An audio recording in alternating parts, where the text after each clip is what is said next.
अस्सलाम वालेकुम वीवर्स, मैं हूं मोहम्मद ममरेज़ और आप देख रहे हैं ममरेज़ इलेक्ट्रिक यूट्यूब चैनल। फ्रेंड्स, आज की वीडियो में हम किसी भी वायर के एम्पेयर मालूम करने का तरीका सीखेंगे कि हम मुख्तलिफ़ किस्म की वायर के नाम और उनके नंबर सुनते रहते हैं कि ये 9 नंबर है, ये 10 नंबर है, ये 15 नंबर की वायर है, ये 30 नंबर की वायर है। तो एग्जैक्ट तरीके से हम उनके एम्पेयर कैसे निकाल सकते हैं कि कितने एम्पेयर के लिए हमें कौन सी वायर इस्तेमाल करनी चाहिए। तो वीडियो की तरफ बढ़ने से पहले अगर आपने अभी तक हमारे यूट्यूब चैनल को सब्सक्राइब नहीं किया तो काइंडली सब्सक्राइब कर लें और बेल के आइकॉन को प्रेस कर दें। तो आइए बढ़ते हैं आज की इंटरेस्टिंग वीडियो की तरफ।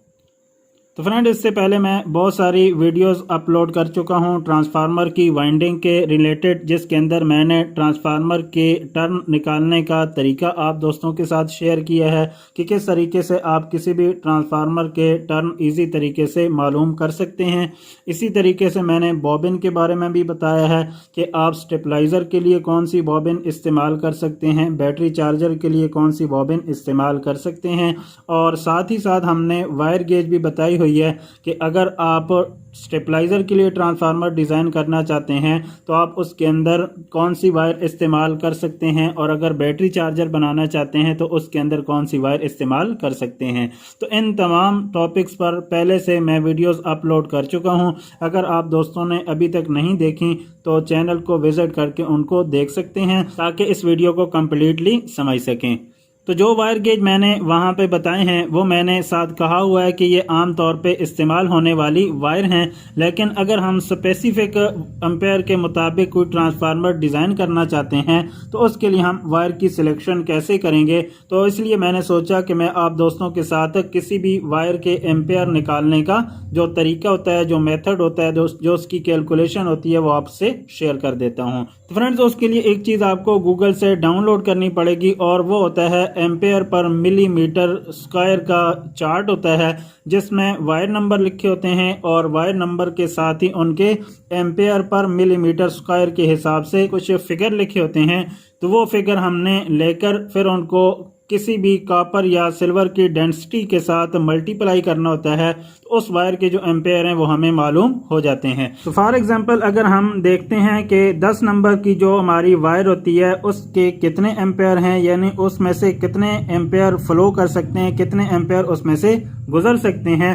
तो सबसे पहले हमने टेबल में चेक कर लेना है कि 10 नंबर वायर के सामने एम्पेयर पर मिलीमीटर स्क्वायर के नीचे कौन सा फिगर लिखा हुआ है। तो हम 10 नंबर वायर के सामने देखते हैं तो हमें 8.3 फिगर लिखा हुआ मिलता है। तो याद रखिएगा, ये 10 नंबर तार में से गुजरने वाले एम्पेयर नहीं है बल्कि ये उसका एम्पेयर पर मिलीमीटर स्क्वायर है। तो अब इस फिगर को हमने इस वायर की डेंसिटी के साथ मल्टीप्लाई करना है। तो आपके पास जो डेंसिटी होती है कॉपर की वो 3.5 से लेकर 4.5 तक होती है। तो इसमें 3.5 भी आ जाती है, 4 भी आ जाती है और 4.5 भी आ जाती है।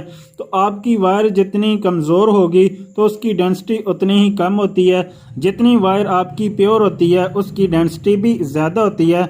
तो अभी इन तीनों में से हम मिड वाला 4 ले लेते हैं और कंसीडर कर लेते हैं कि हमारे पास जो कॉपर वायर है उसकी डेंसिटी 4 है। तो 4 को हम 8.3 के साथ मल्टीप्लाई करेंगे तो इस 10 नंबर वायर के एम्पेयर हमारे सामने आ जाते हैं कि इस 10 नंबर वायर में से कितने एम्पेयर गुजर सकते हैं। तो अभी आपके सामने मैं इसको कैलकुलेट करके देख लेता हूँ। तो यहाँ सबसे पहले हम 8.3 लिख लेते हैं और उसको मल्टीप्लाई करते हैं 4 के साथ।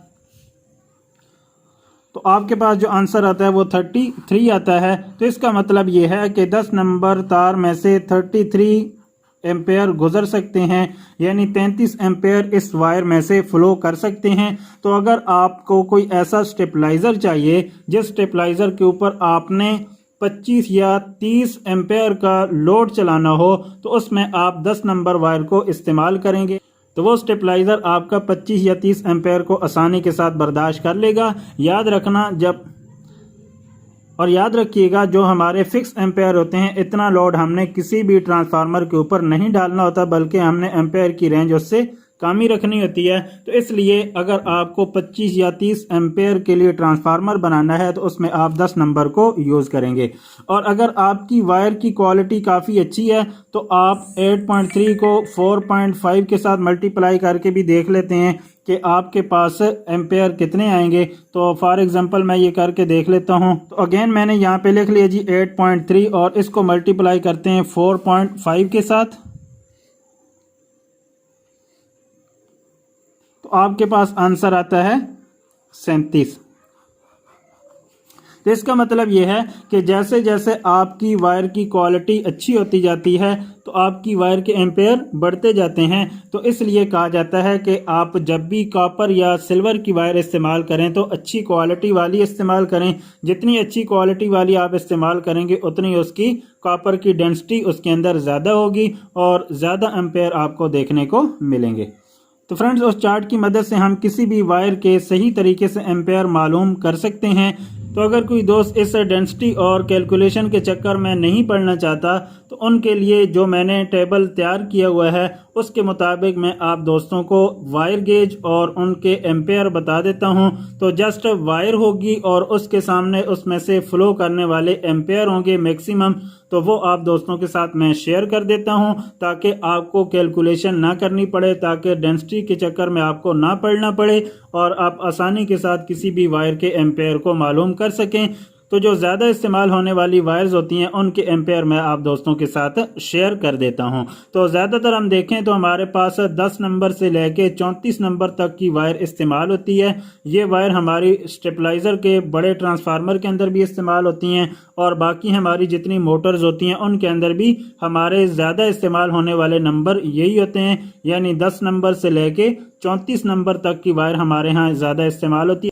तो इसलिए मैं आपको 10 नंबर वायर से लेके 34 नंबर वायर तक के एम्पेयर बता देता हूं। यहाँ पे आप देख सकते हैं कि हमने एक चार्ट तैयार किया हुआ है जिसके अंदर हमने सिर्फ वायर नंबर और उसमें से गुजरने वाले एम्पेयर हमने उसके सामने लिखे हुए हैं।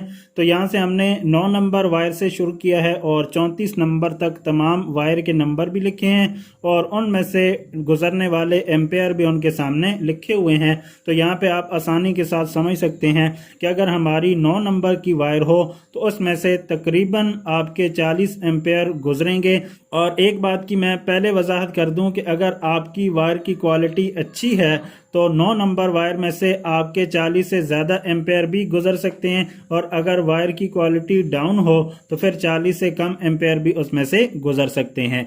तो ये जो एम्पेयर मैं आपको बता रहा हूँ इससे आपको तकरीबन आइडिया हो जाएगा कि इस तार में से इतने एम्पेयर आपके गुजर सकते हैं। अगर 10 नंबर वायर हो तो उसमें से 30 एम्पेयर गुजर सकते हैं। अगर 11 नंबर वायर हो तो उसमें से 26 यानी 26 एम्पेयर गुजर सकते हैं। अगर 12 नंबर वायर हो तो उसमें से 21 एम्पेयर गुजर सकते हैं।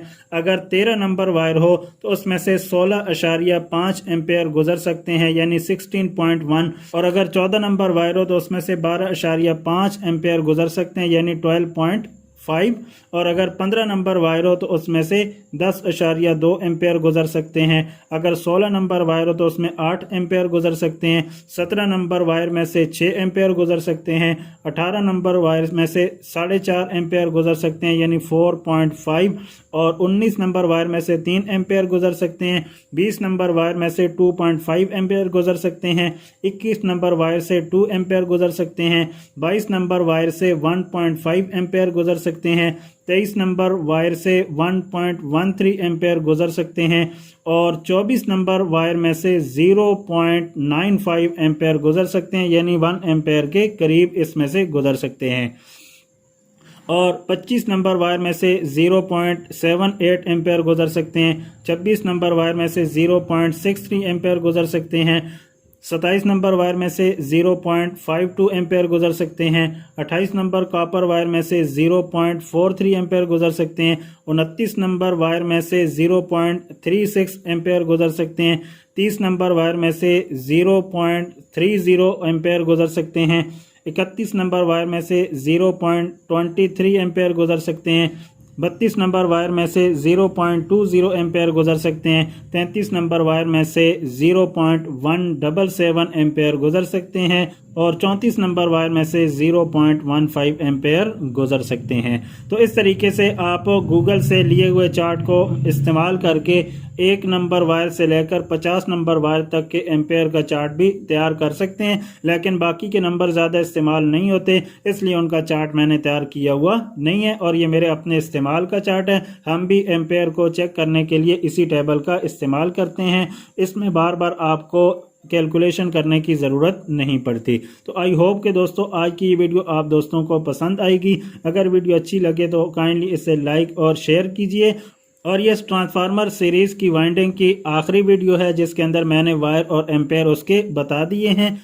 तो इसके बाद अगर ट्रांसफार्मर के रिलेटिव कोई और बात हुई तो उसके ऊपर भी इंशाल्लाह वीडियो अपलोड की जाएगी। तो फाइनली आज की वीडियो यहीं तक थी। अगर वीडियो अच्छी लगे तो काइंडली इसे लाइक शेयर और कमेंट ज़रूर कीजिए। मिलते हैं फिर किसी नई इंटरेस्टिंग वीडियो के साथ। तब तक के लिए अपना बहुत सारा ख्याल रखिएगा, मुझे भी दुआ में याद रखिएगा। अल्लाह हाफिज़।